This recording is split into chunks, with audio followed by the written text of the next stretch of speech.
Hey, everyone. Thanks so much for joining us for Ask the Expert North Texas. I'm Kristen Diaz. I'm David Rankin. It could be the surest sign of a normal pre-pandemic summertime.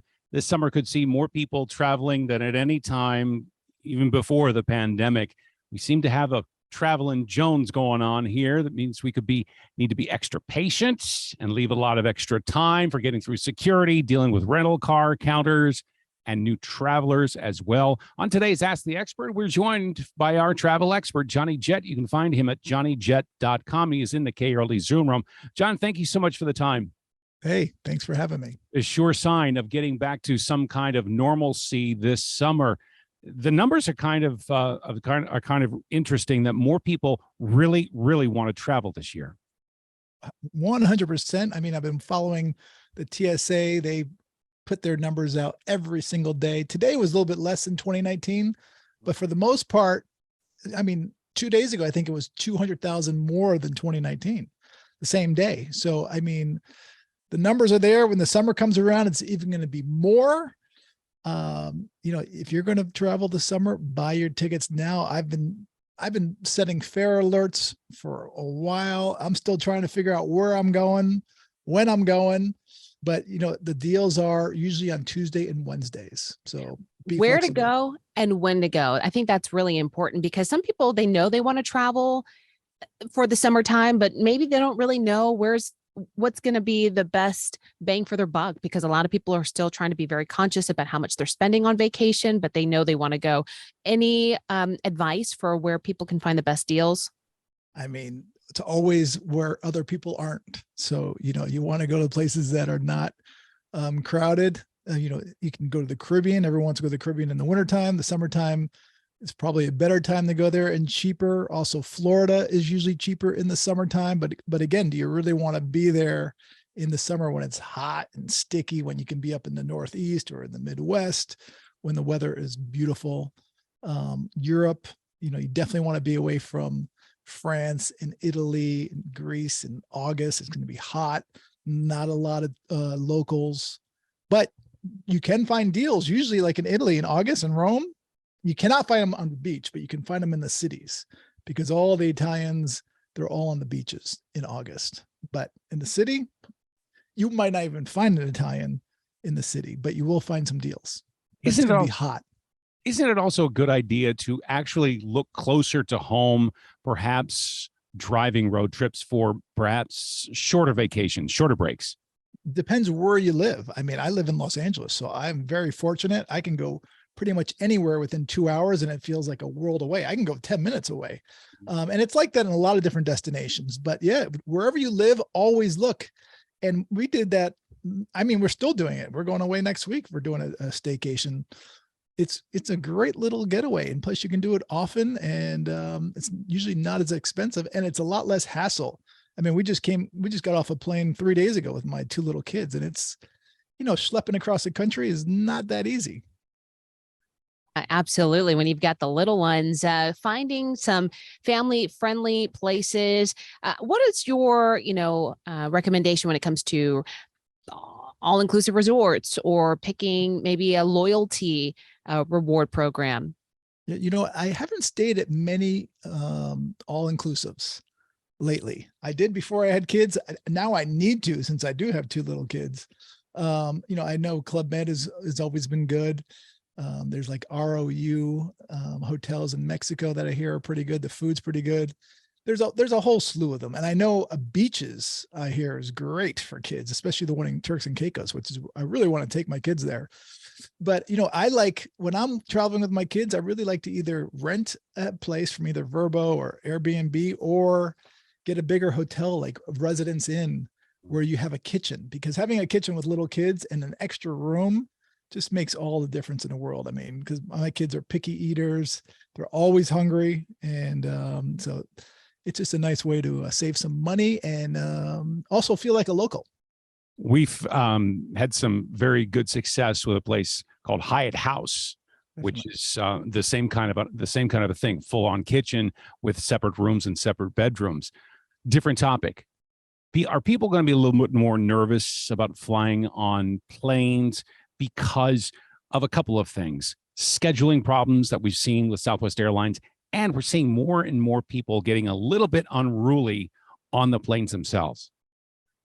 Well, the unruly passengers are actually going down in numbers because of the mask mandate is over, because that was crazy during the mask mandate. But you are seeing it's shocking to me the amount of unruly passengers that are going on still.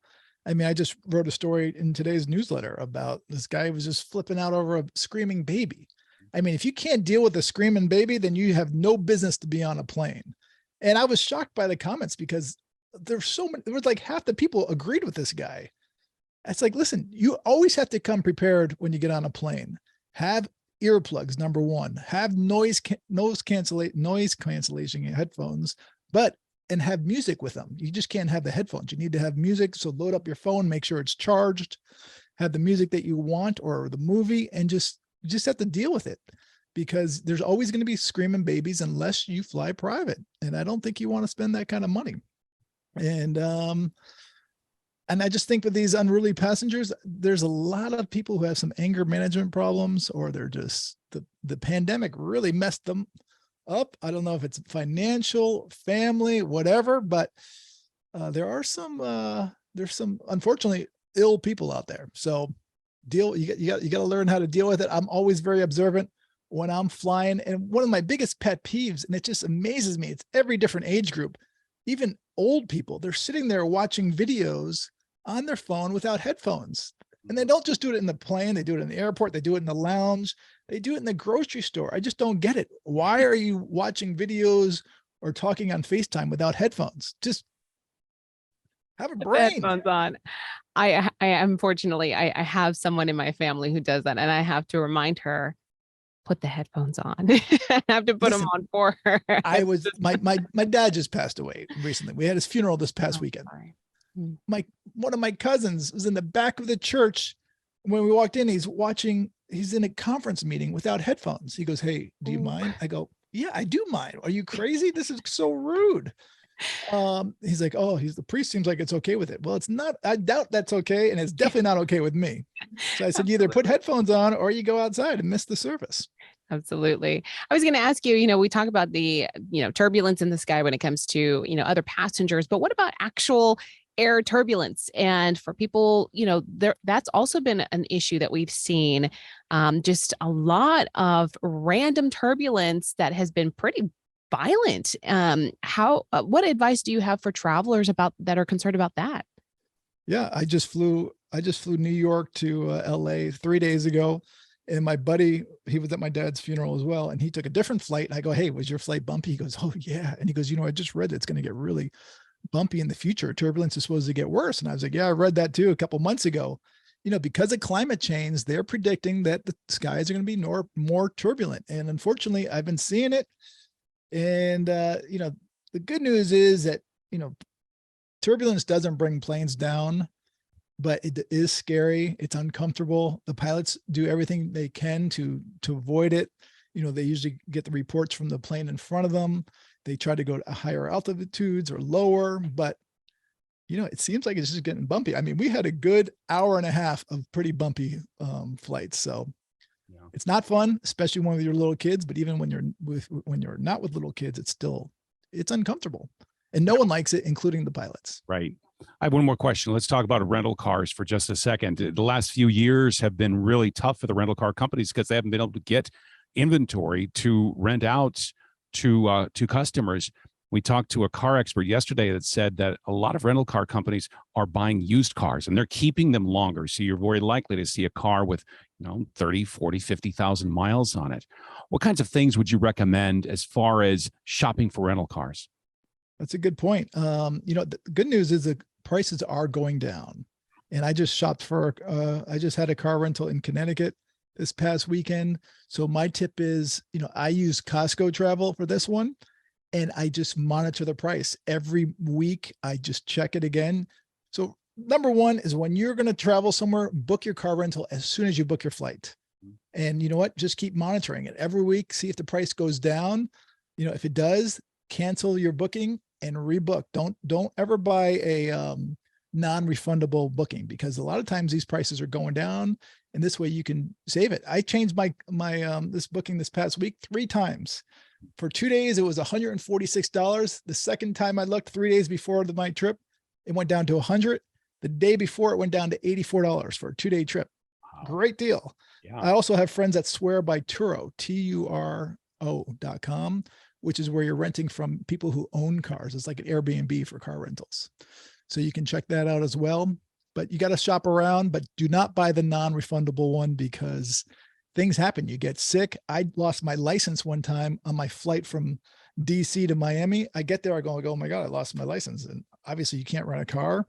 And I confirmed you cannot without your license. So I lost that money. I made that. I realized that was a poor choice, but it was a good learning experience for everybody. So now you know not to buy a non-refundable reservation. That's Johnny Jett from johnnyjett.com. John, thank you so much for the time. Hey, thanks for having me.